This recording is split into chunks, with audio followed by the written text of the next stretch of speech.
चलिए, मैं जिनेश्वर कुमार जी क्लासेस गोपालगंज की ओर से आप सभी को कुछ एनटीपीसी के लिए जो भी प्रीवियस ईयर क्वेश्चन है केमिस्ट्री और बायोलॉजी के लिए जो भी प्रीवियस ईयर क्वेश्चन है उस क्वेश्चन को हम लोग डिस्कशन करेंगे और उसका कुछ थ्योरी भी हम लोग डिस्कशन करेंगे। तो यहाँ पे एक स्लोगन लिखा हुआ है, जब तक तोड़ेंगे नहीं तब तक छोड़ेंगे नहीं। मतलब एनटीपीसी को तोड़ना है और तोड़ने के बाद ही छोड़ना है। तो आइए आज हम लोग स्टार्ट करते हैं केमिस्ट्री का वो चैप्टर जिससे सभी स्टूडेंट को बहुत डर लगता है। एक भौकाल चैप्टर है, एक भौकाल चैप्टर है और उस चैप्टर मतलब आतंक चैप्टर, जैसे केमिस्ट्री का आतंक कहा जाए तो वह चैप्टर का नाम है मोल कंसेप्ट, जिसे मोल संकल्पना कहते हैं।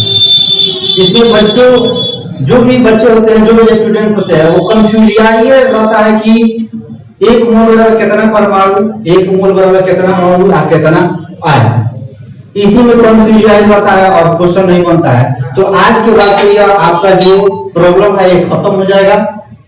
जो आज क्लास जो भी स्टूडेंट है और क्लास अच्छी तरीके से देख लेते हैं तो उनको आज के बाद से मोल कंसेप्ट से जो भी क्वेश्चन है वो क्वेश्चन निश्चित रूप से 100% नहीं 100% नहीं 150% आशा है कि आपको एक भी क्वेश्चन नहीं छूटेगा। तो आइए आज प्रारंभ करते हैं मोल संकल्पना।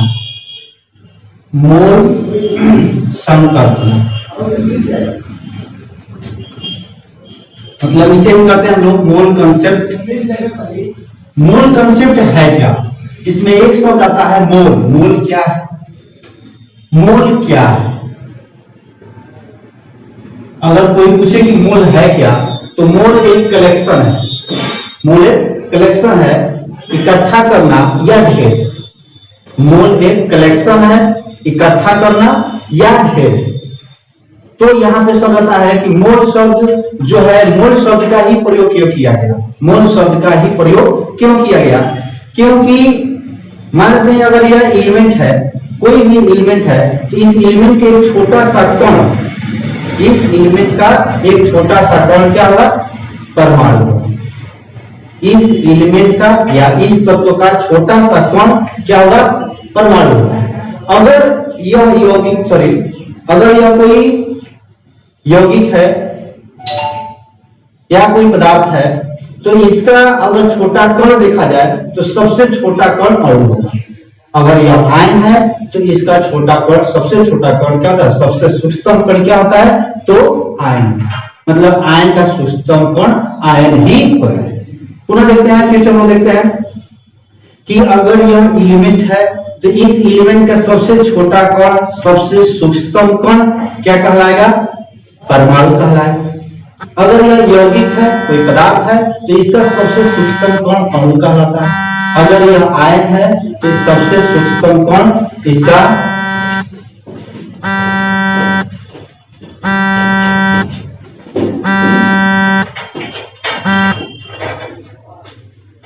आयन।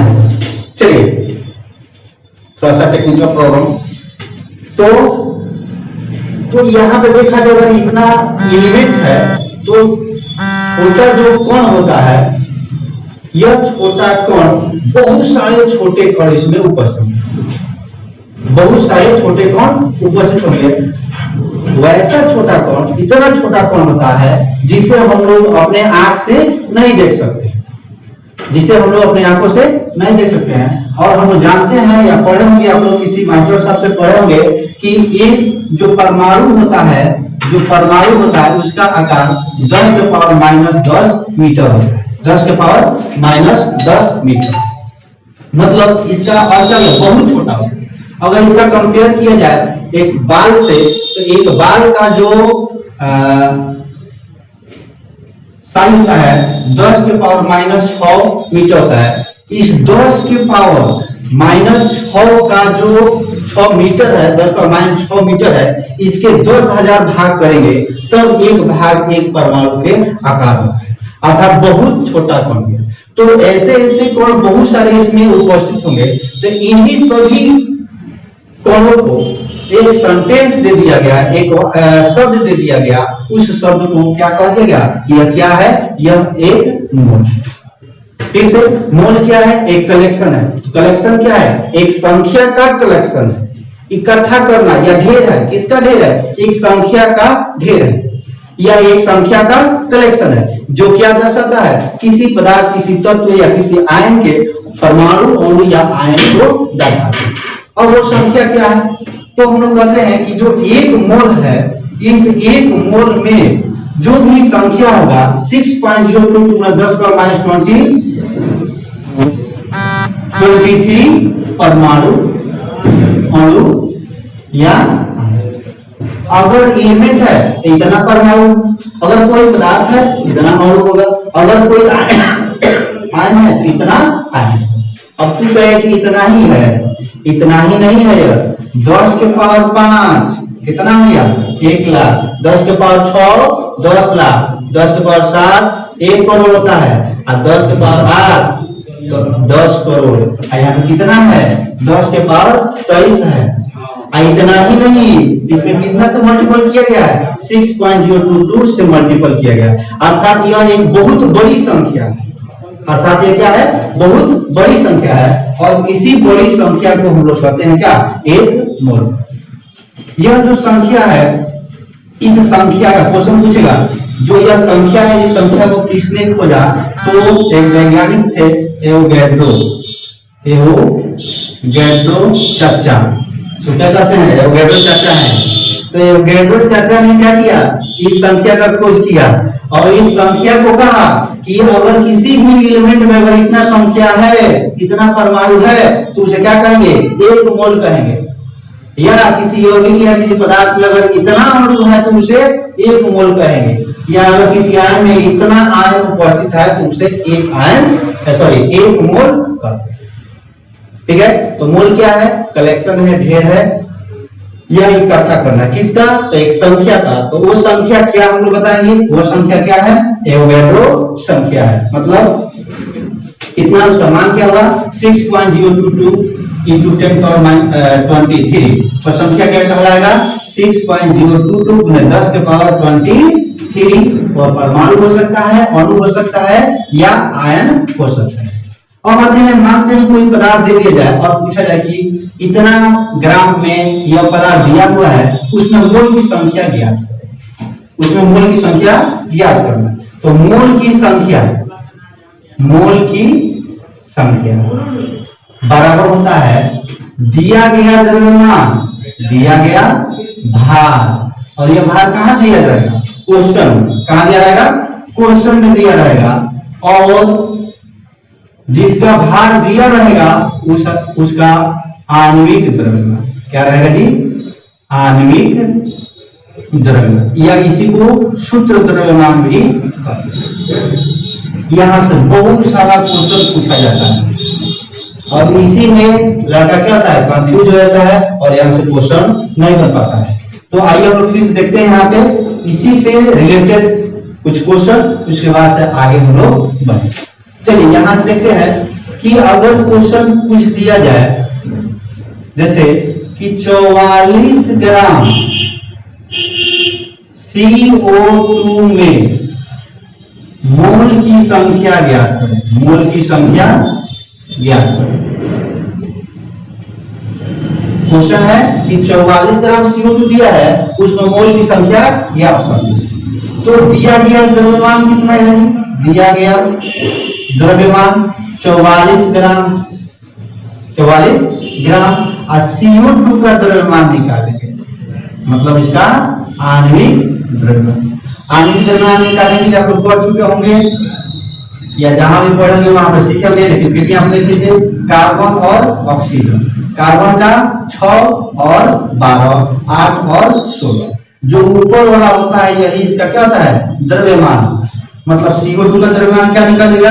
12 प्लस ऑक्सीजन का 16 और गुणे 2, 12 प्लस 32 कितना हो गया?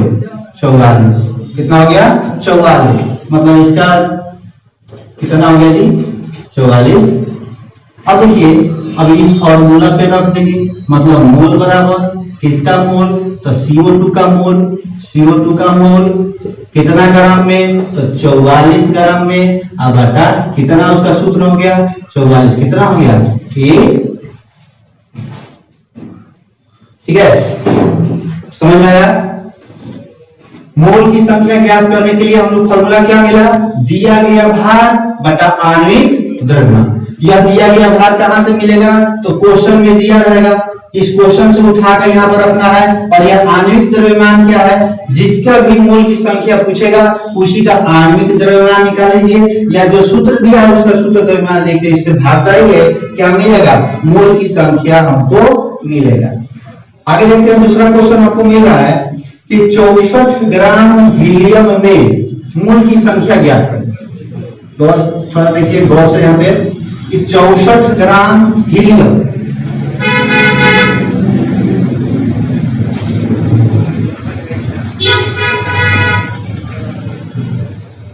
क्वेश्चन है दूसरा कि 64 ग्राम हीलियम में मोल की संख्या ज्ञात करें। मोल की संख्या, बहुत आसान क्वेश्चन, बहुत आसान क्वेश्चन है। मोल की संख्या क्या है? तो क्या करेंगे? मोल की संख्या, मोल की संख्या अब बराबर क्या हो गया? दिया गया द्रव्यमान अब बटा में आणविक द्रव्यमान या शुद्ध द्रव्यमान। ठीक है, तो दिया गया द्रव्यमान बताए हैं कहां से मिलेगा? तो क्वेश्चन से मिलेगा। क्वेश्चन में क्या दिया गया है? तो 64 अब बटा में शुद्ध द्रव्यमान, सूत्र हीलियम है। हीलियम का द्रव्यमान कितना होता है? 2 होता है। तो अब इसे घटा देंगे, कितना मोल हो गया? 32 मोल। ठीक है, आगे क्वेश्चन देखते हैं। अगला क्वेश्चन कर रहा है कि 540 ग्राम, थोड़ा सा और भाग चलते हैं कि 540 ग्राम ग्लूकोज में, 540 ग्राम ग्लूकोज पीता है ठंडा के दिन में, ठंडा के दिन में नहीं, गर्मी में।